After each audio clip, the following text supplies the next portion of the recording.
What happens when one of the greatest actors of our time sits down for what should have been a simple, respectful chat about his latest film, only to be ambushed by a host determined to make it about everything else? In just 33 seconds. One careless provocation would ignite a firestorm that ended with Anthony Hopkins rising from his seat and walking off the set of Loose Women, leaving Denise Welch exposed, revealed as someone who let ego sabotage what could have been television. Gold.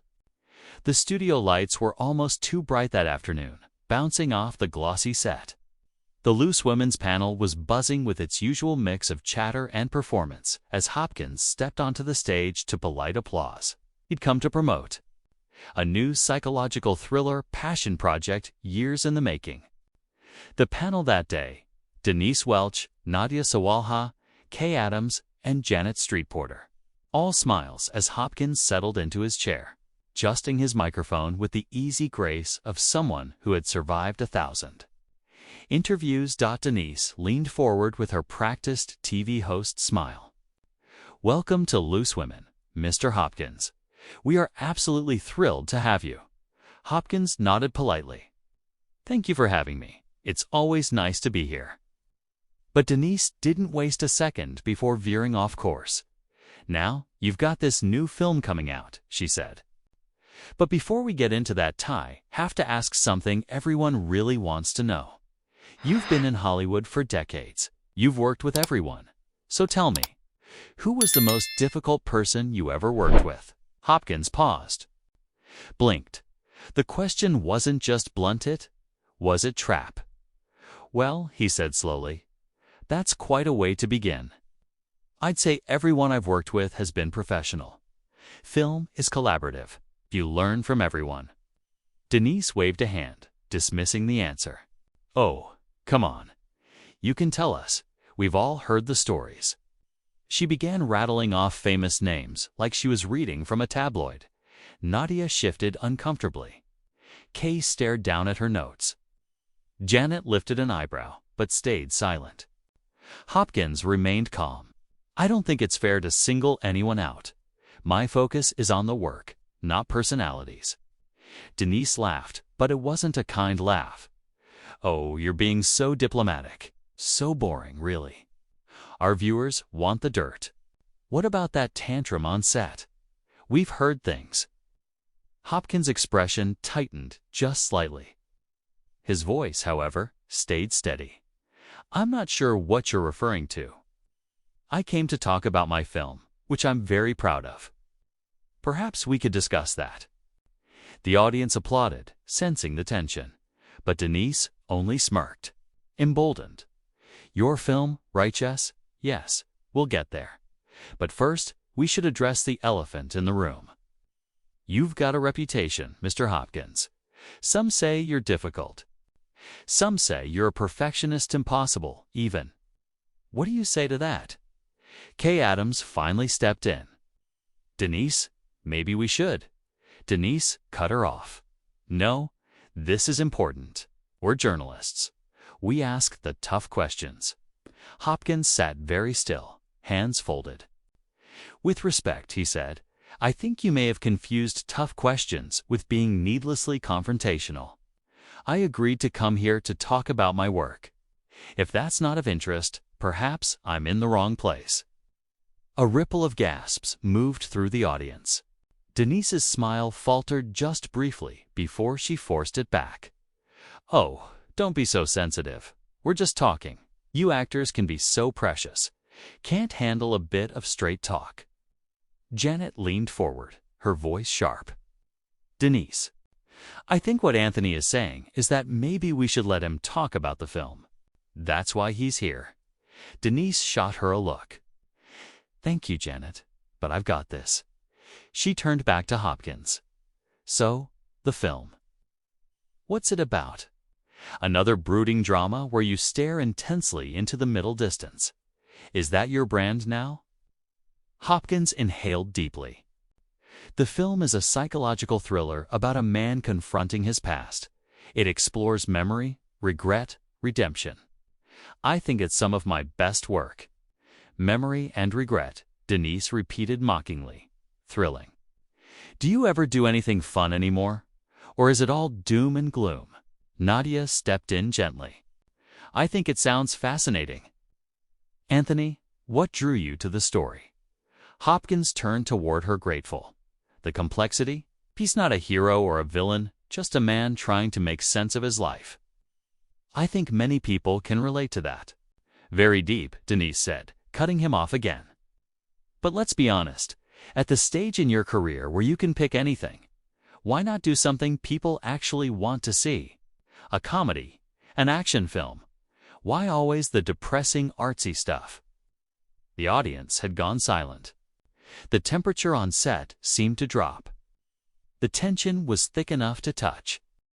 Hopkins's jaw tightened, the first visible crack in his calm. I make the films that interest me, he said evenly. I'm not concerned with chasing trends or following expectations. I follow my instincts as an artist. Artist, Denise scoffed. That's a big word. Some people might say you're being pretentious. That was the moment. The exact second the air in the studio shifted, cooling, tightening, hardening around them. K. Adams placed a gentle, warning hand on Denise's arm. Denise? That's out of line, is it? Denise shot back. I'm just saying what everyone's thinking. He comes on here acting like he's above it, all like he's too good for us. Hopkins rose slowly, with deliberate grace. He removed his microphone, one careful motion at a time. I've been in this industry for over 50 years, he said. I've been interviewed thousands of times. I've answered every kind of question imaginable. But I have never been spoken to with such blatant disrespect on what is supposed to be a professional program. Denise stood as well, face flushing a startling shade of red. Disrespect? You're talking about disrespect. You come on our show and act like you're doing us a favor. I was invited, Hopkins replied, his voice rising now with controlled fire. I accepted that invitation in good faith. I expected a genuine conversation. What I received was an ambush by someone more interested in creating drama than in discussing anything of substance. Janet Streetporter stood too. Anthony is right, Denise. This has gone too far. You've been needling him since he sat down? Stay out of this, Janet, Denise snapped. No, I won't. Janet's voice was unwavering. This is embarrassing. We invited a legendary actor onto the show, and you've spent the entire time being rude to him. Applause erupted from the audience. Real vocal support. Denise looked around, startled now, realizing she was losing the room. I was just trying to have an honest conversation, she protested. If he can't handle a few tough questions, maybe he shouldn't be doing interviews. Tough questions, Hopkins repeated slowly, incredulously. You call that tough questions? You haven't asked me a single meaningful thing about my work. Not one. You've only tried to bait me into saying something controversial so you can have your little moment. Nadia stood and moved to Hopkins's side. Anthony, I'm so sorry. This is not how we conduct interviews. Please sit back down. We'd love to hear about your film. Hopkins looked at her with genuine warmth. I appreciate that, Nadia. Truly, but I think it's best if I leave. He turned to the audience and bowed his head slightly. I apologize to all of you. You deserved better than this. The crowd erupted cheers, applause, people rising to their feet in support. Denise spun around, frantic, trembling with humiliation. Fine, leave then. She shouted over the applause. Run away. That's what you do, isn't it? When things get real, you just walk off. Hopkins paused at the edge of the stage. Slowly, he turned back. Real. He echoed. You want to talk about real? He took a step forward, voice low and resonant. Real is having respect for your guests. Real is doing your job with integrity. Real is not using someone's appearance on your show as a way to make yourself feel important. Kay stepped between them, hands raised. Please everyone, let's just take a breath. But Denise wasn't finished. You think you're better than us, don't you? She shouted. You think we're beneath you? It's the little daytime show with its silly women. You probably laughed when your agent told you to come here. Hopkins shook his head sadly. I didn't think that at all. I've been on programs like this many times, and I've always enjoyed them. The problem isn't the show, Denise. A beat. It's you. The words dropped like a bomb. The audience gasped. Some were already standing, unsure whether to cheer or stay stunned into silence. Nadia covered her mouth. Kay stared down at the floor. Janet watched Denise with a mixture of pity and quiet satisfaction. Denise's face darkened to nearly purple. Her finger shook as she pointed at Hopkins. How dare you? How dare you come onto my show and insult me like that? Your show? Hopkins raised an eyebrow. I was under the impression this was a panel show. 4 hosts, not one. Another beat. Perhaps that's the issue. You seem to think everything revolves around you. Janet couldn't help herself. She let out a short, involuntary laugh before covering it with a cough. Denise whirled on her. You think this is funny, Janet? You think it's amusing that he's attacking me on national television? I think you brought this on yourself, Janet replied, unflinching. I tried to warn you. We all did. But you wouldn't listen. Oh, so now you're all ganging up on me. Denise cried, spinning toward the other panelists. Unbelievable. I'm the one trying to do my job here. I'm the one asking the questions that matter. Questions that matter. Kay finally spoke, voice trembling slightly.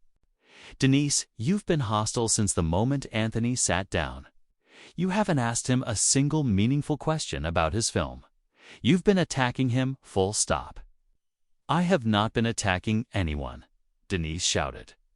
I'm trying to get past the rehearsed answers and the publicity fluff. I'm trying to get to the truth. The truth about what? Nadia demanded, her voice rising with genuine incredulity. What truth were you trying to get to? That he's difficult. That he's pretentious. Those aren't truths, Denise. Those are mean-spirited assumptions. Denise spun toward her. Oh, don't act so innocent. You were thinking the same things. All of you were. You just didn't have the spine to say them out loud. Hopkins watched the exchange with a look of profound sadness, not anger. When he spoke, his voice was quiet, but it carried through the entire studio. This, he said, gesturing lightly, is exactly what's wrong with this kind of television. You invite someone on. You pretend it will be a pleasant conversation. And then you ambush them. And when they dare to defend themselves, you paint them as the problem. A producer hurried onto the edge of the set, panic etched across her face. She barked into her headset, glancing frantically at the still-rolling cameras. Every second of the meltdown was being captured, but Denise wasn't finished. You know what your problem is? She snapped. Your problem is you've been famous for so long that you've forgotten what it's like to be challenged. You've forgotten what it's like to have someone not worship at your feet. Hopkins gave her a sad, almost fatherly smile. If that's what you think challenging someone looks like, he said gently, then I truly feel sorry for you. Challenging means thoughtful, difficult, fair questions. It means pushing someone to speak deeply about their work. What you've done here isn't challenging. It's cruel. Cruel, Denise shrieked. You want to talk about cruel? Do you know how hard it is to do this job? Do you know what it's like to sit here day after day interviewing people? Who don't want to be here, people who look down on us, who think we're just some stupid daytime chat show. Then perhaps, Hopkins said, calmly, you should consider another line of work. Because if you resent your guests this much, you are in the wrong profession. The audience erupted again, louder this time, sustained, unmistakable. Denise looked out at them, stunned. Her eyes shone with tears, rage, not sorrow. Janet rose and stepped to Hopkins's side. Anthony, she said firmly, on behalf of the show, I want to apologize. This should never have happened. You've been nothing but gracious, and you've been treated appallingly." "Thank you, Janet." Hopkins took her hand gently. "That means a great deal." Kay joined them. "I'm so sorry, Anthony. Please know this does not reflect who we are as a show. This is not how we work." "I understand," Hopkins said softly. He looked at the three women standing beside him, then at Denise alone by her chair, trembling. "I hope," he said, "that one day you understand something important. Respect isn't something you demand. It's something you earn on. You do not earn it by tearing people down." Denise opened her mouth, but nothing came out. For once, she was speechless. The producer hurried onto the stage again, making wild gestures for a commercial break, but the cameras remained rolling. Capturing every second, Hopkins turned to leave, but Denise found her voice again. Wait just a minute," she shouted. "You can't walk out of here like you're some kind of victim. You came onto our show. You agreed to be here. You don't get to leave just because you don't like the questions." Hopkins turned back slowly. "You're right," he said. "I did agree to be here, and that was my mistake. I should have done my research. I should have realized this is not a place for genuine conversation. This is a place where hosts try to score points off their guests." "That's not fair," Denise said, but her voice was thin now, almost pleading. "We've had hundreds of wonderful interviews. People love coming here." "Then perhaps," Hopkins said, sweeping a hand toward the panel and audience, "you should ask yourself why this time was different." Denise looked around. Nadia wouldn't meet her eyes. Kay shook her head softly. Janet stood with her arms crossed, her expression firm. The audience was silent, watching every breath, every tremor. "I was just doing my job." Denise whispered, but even she didn't believe it anymore. "No," Hopkins said, gentle but unflinching. "You weren't doing your job. You were manufacturing a moment. You wanted a reaction, a viral clip. Well, you got your moment." He let the silence sit for a heavy beat, but at what cost? The producer waved frantically again, but the entire studio was frozen. "You think you know everything," Denise said bitterly. You think you've got it all figured out. But you don't know what it's like to be in my position to fight for respect in this industry." Hopkins stepped closer. His voice softened to something almost tender. "I know more about that than you think. I've spent 5 decades in this industry. I've been dismissed, underestimated, and disrespected more times than I can count.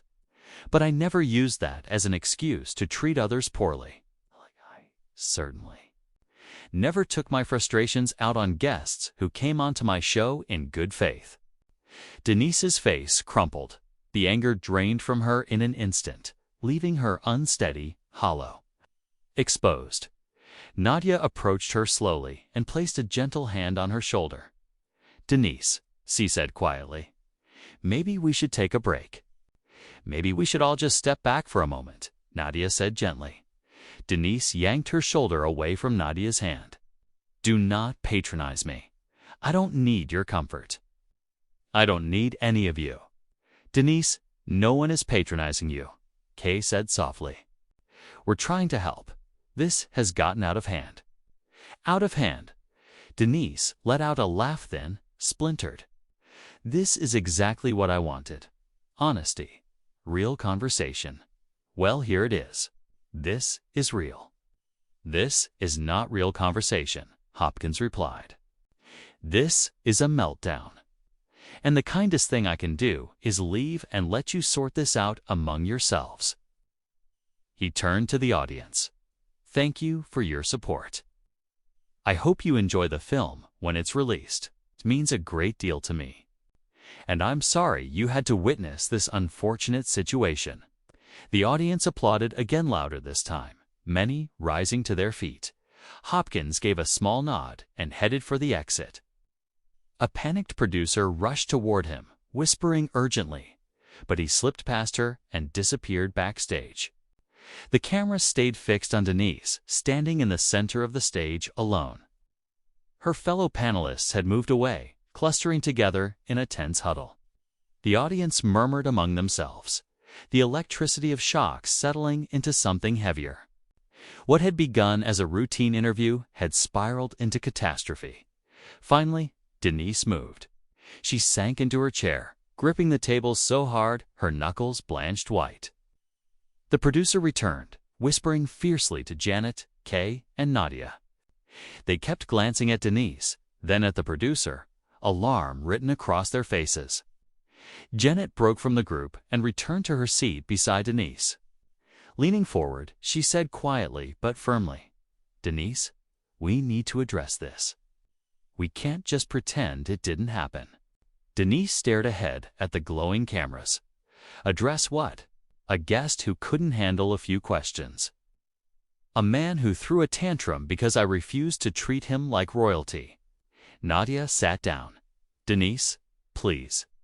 You have to see how this looks. You were combative from the moment he sat down. We all saw it. The audience saw it. Everyone at home saw it. I did not attack anyone," Denise snapped. "I asked questions. That is my job." Kay eased into her seat, completing the panel once more. "There's a difference between asking questions and being hostile. You crossed that line today. We all know it. Deep down, you know it too." The audience buzzed against some people leaving, shaking their heads, others staying rooted to their seats, hungry for whatever came next. A producer sliced the air with a hand, signaling for commercial, but the director seemed frozen, unwilling to cut away from the train wreck unfolding live. Denise finally turned toward the others. "So now you're all against me, too.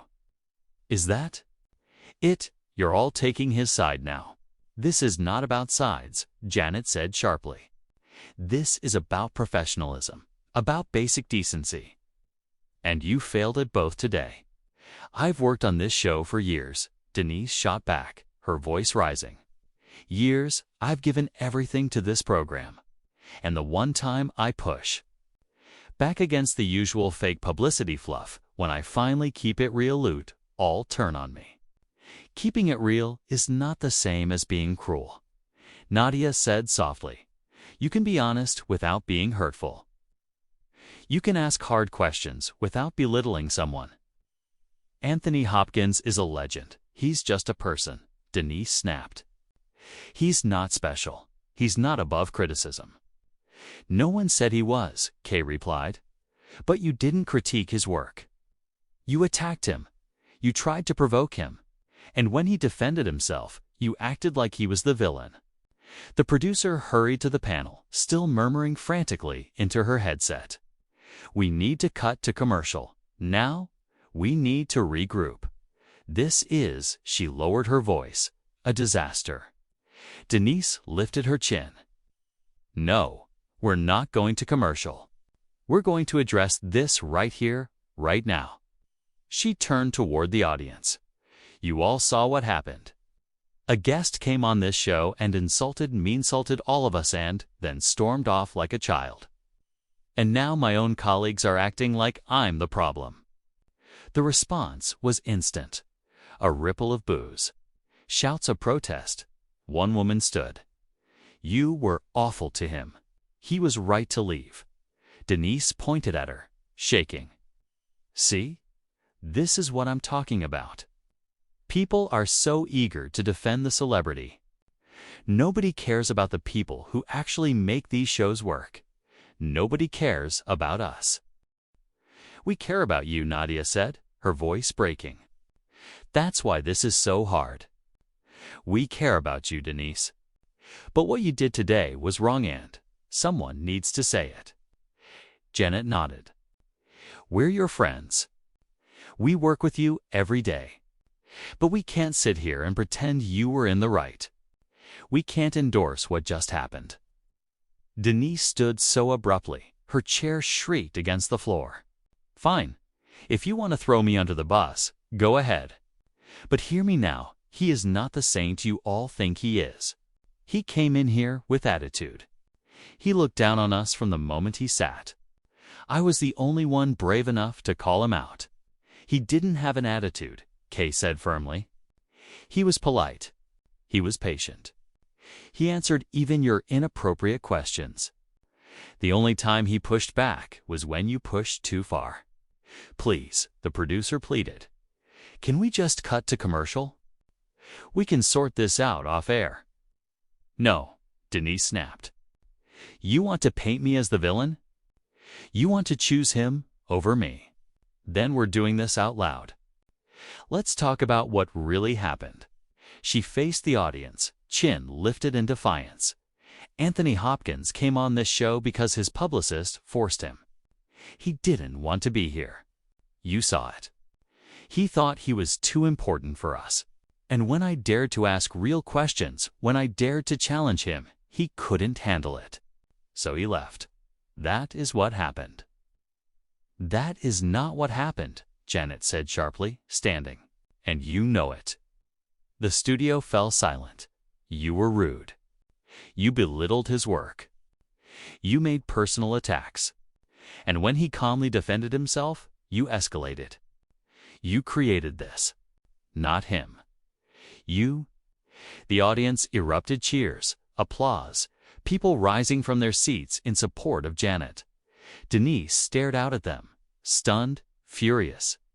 You've all been brainwashed, she spat. You've all fallen for the cult of celebrity. Famous people can do no wrong while someone like me, who actually speaks truth to power, gets crucified for it. This isn't celebrity worship, Nadia said, standing now too. It's basic human decency. You were hurtful to someone who didn't deserve it. That's all this is. Kay rose, forming a united line with the others. Denise, think about what just happened. Really think. Can you honestly say you treated him fairly? For the first time, Denise hesitated. Her eyes darted across the room, the hostile audience. Her colleagues standing against her. Crew members avoiding her gaze. The weight of the moment seemed to press down on her. I was just trying to do something different, she said quietly. I'm tired of the same boring interviews. Everyone says the right thing. Nothing interesting ever happens. I wanted to shake things up. There are better ways to shake things up, Janet said, her voice gentler but still unyielding. You don't have to hurt someone to make good television. The producer finally managed to cut in. We need to wrap. Janet, can you close? Janet nodded, turning to the camera as the audience slowly quieted. Well, she began, steady and composed. This was certainly not the show we planned. We invited Anthony Hopkins here to discuss his new film, and instead, things took a very unfortunate turn. On behalf of Loose Women, I want to apologize to Anthony Hopkins for what happened today. He deserved better treatment than he received. Denise inhaled sharply to object, but Kay placed a firm hand on her arm. Stopping her. We hope viewers will still support his film, Janet continued. It sounds like remarkable work from a remarkable actor. And we hope Anthony knows that today's incident does not reflect the values of this show or the respect we have for our guests, Nadia added softly. Anthony, if you're watching, we are truly sorry. You handled yourself with grace and dignity in a very difficult moment. Kay followed. And to our viewers, thank you for your patience during this challenging episode. We'll be back tomorrow, hopefully returning to the warm, respectful conversations this show is known for. All three women looked at Denise, waiting. The silence stretched thick, excruciating. The cameras captured every flicker of her internal battle. Finally, she spoke, quiet, barely audible. I may have come on too strong. That is all I will say. It was hardly an apology, barely even acknowledgement. But it was all she was willing to give. Janet exhaled, then faced the audience. We'll see you all tomorrow. Take care of yourselves. The producer signaled cut. The lights softened. The audience began filing out, buzzing with disbelief over what they had witnessed. The panelists remained seated in heavy silence. Denise moved first standing. removing her microphone and walking off stage without a glance at the others. They watched her go, their faces drawn with exhaustion and concern. In the dressing room area, Anthony Hopkins quietly gathered his things. A production assistant approached him nervously. "Mr. Hopkins, we're all very sorry about what happened. That was completely unprofessional. It should never have happened." He smiled kindly. "Thank you. I appreciate that. These things happen. I just hope that young lady learned something from this." As he walked out, crew members nodded respectfully, some offering small, apologetic applause. He acknowledged them graciously and continued toward the exit. Outside, his car waited. When he settled into the back seat, his phone buzzed nonstop. His agent, his publicist, colleagues, all wanting to know what happened. He silenced it and gazed out the window at the passing city. The driver glanced up. "Rough day, sir." Hopkins smiled faintly. "You could say that. But I've had worse. Much worse." What happened in that studio would be talked about for weeks, months. Clips would spread across social media. Think pieces would be written. The incident would become a textbook example of how not to conduct an interview.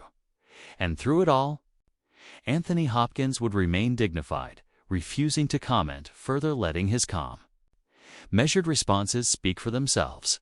Close.